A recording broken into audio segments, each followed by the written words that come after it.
Assalamualaikum warahmatullahi wabarakatuh. Perkenalkan, kami peserta Latsar CPNS golongan 3 angkatan 36, kelompok 4 Kabupaten Indragiri Hilir, PPSDM Regional Bandung. Yang pertama, Fadlin Sumantri SPDI. Yang kedua, Abdul Latif SH. Yang ketiga, Zainul Ikhlas SPD. Pada kesempatan ini, kami akan menampilkan analisis isu penyebaran COVID-19.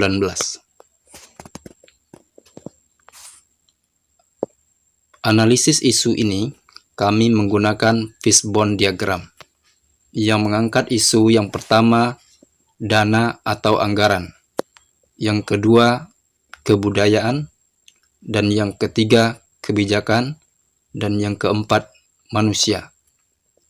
Pada isu dana atau anggaran, kami mengangkat sub-isu yang pertama, yaitu minimnya anggaran APD untuk tenaga kesehatan. Yang kedua, bantuan subsidi yang tidak tepat sasaran. Pada isu kedua, yaitu kebudayaan, kami mengangkat dua sub-isu. Yang pertama, budaya mudik masyarakat. Yang kedua, kebiasaan berjabat tangan. Pada isu yang ketiga, yaitu kebijakan, kami mengangkat dua sub-isu. Yang pertama, kurangnya kontrol di lapangan terkait kebijakan PPKM. Yang kedua, minimnya sosialisasi vaksin. Pada isu yang keempat, kami mengangkat tiga sub-isu. Yang pertama, gaya hidup tidak bersih. Yang kedua, tidak peduli protokol kesehatan. Yang ketiga, korupsi anggaran terkait COVID-19. Kesemua isu ini akan bermuara pada meningkatnya kasus positif COVID-19. Analisis SWOT adalah suatu metode analisis yang digunakan untuk menentukan dan mengevaluasi, mengklarifikasi, memvalidasi perencanaan yang telah disusun sesuai dengan tujuan yang ingin dicapai. Analisis SWOT terkait tentang hal ini terdiri dari 4 elemen, yaitu kekuatan, kelemahan, kesempatan, dan ancaman. Kekuatan dan kelemahan itu dalam internal, sedangkan kesempatan dan ancaman itu sifatnya eksternal. Terkait tentang COVID-19, kekuatan yang dimiliki oleh bangsa Indonesia yaitu bangsa Indonesia mendukung atau saling bahu-membahu membantu untuk menyelesaikan permasalahan ini, mulai dari masyarakat kecil, pejabat, TNI, Polri saling bekerja sama untuk saling membantu.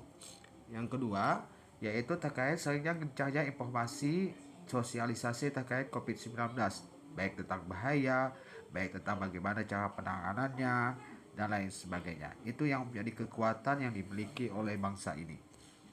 Adapun kelemahan yang dimiliki oleh bangsa ini atau weakness-nya, satu, pemerintah kekurangan anggaran dalam hal ini, di mana pemerintah mempunyai anggaran yang sangat terbatas, sedangkan untuk mengatasi permasalahan ini diperlukan anggaran yang besar.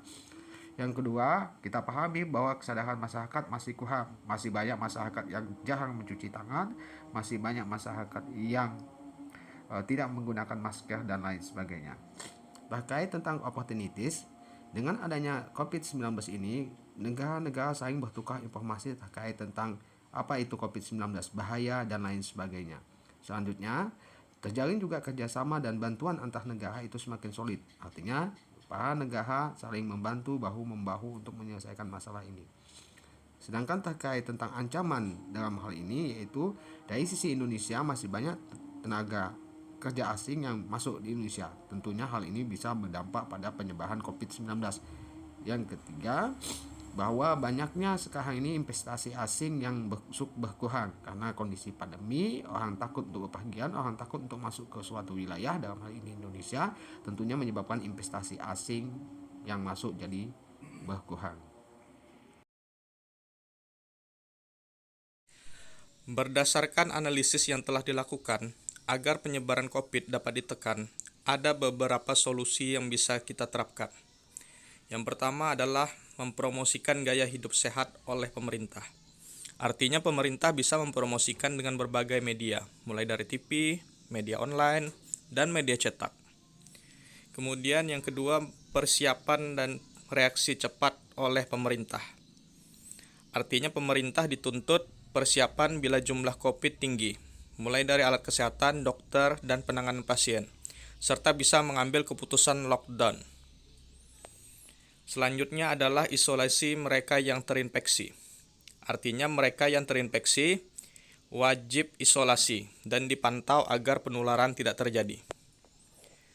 Kemudian, tutup pintu masuk warga negara asing yang negaranya tinggi kasus COVID-nya. Artinya, pemberhentian sementara penerbangan ke negara-negara yang kasus COVID-nya tinggi. Selanjutnya, himbauan agar bekerja dari rumah, work from home atau WFH. Artinya,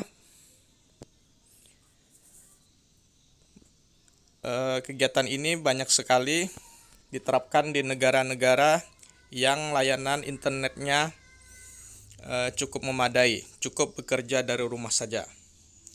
Yang terakhir, yaitu physical distancing, memakai masker, dan jaga jarak, serta tingkatkan imunitas. Ini salah satu hal yang penting atau disebut protokol kesehatan yang jadi kebiasaan saat pandemi agar penularan virus COVID dapat ditekan. Demikianlah hasil analisa kelompok kami tentang isu penyebaran COVID yang semakin meluas serta penanganannya. Demikian, terima kasih.